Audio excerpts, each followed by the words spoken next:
Sir, పొద్దున్న లేస్తే నేను బీసీ నాయకుడిని, బీసీ భజన చేసి తీర్మార్ మల్లన్న నిన్న మీ సభలో కనబడలేదు సార్. కారణం ఏంటి సార్? అంటే తీర్మార్ మల్లన్న ఎప్పుడైతే హైకోర్టు స్టే ఇవ్వటం జరిగిందో, ఇచ్చిన రోజే ఏదైతే స్టే ఇవ్వగానే ఆయన మరునాడే బంద్ అనే కార్యక్రమానికి ఇవ్వటం జరిగింది.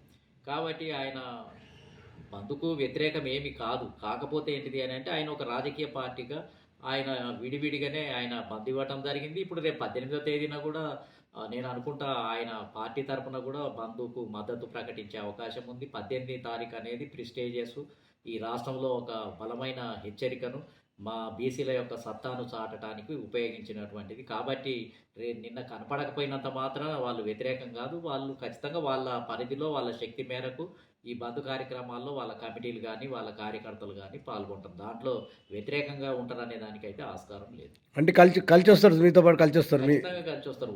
ఆయన పోరాటం చేస్తున్నది కూడా బీసీల హక్కులు, అధికారాల కోసమే. కాంగ్రెస్ పార్టీలో జరిగినటువంటి అన్యాయాలు, కాంగ్రెస్ పార్టీ చేసిన మోసాలు, అన్ని పార్టీలు చేసిన మోసాలను ఆయన ఎండగడుతున్నాడు. కాకపోతే ఏంటిది అని అంటే ఇది రాజకీయ పార్టీ. ఆయన పెట్టినటువంటి పార్టీ ఏదైతే తెలంగాణ రాజ్యాధికార పార్టీ ఉందో, ఆ పార్టీలో వాళ్ళు నిర్ణయం తీసుకొని రేపో ఎల్లుండో ఆ పార్టీ నుంచి కూడా స్టేట్మెంట్ బంద్‌కు అనుకూలంగా వచ్చే అవకాశం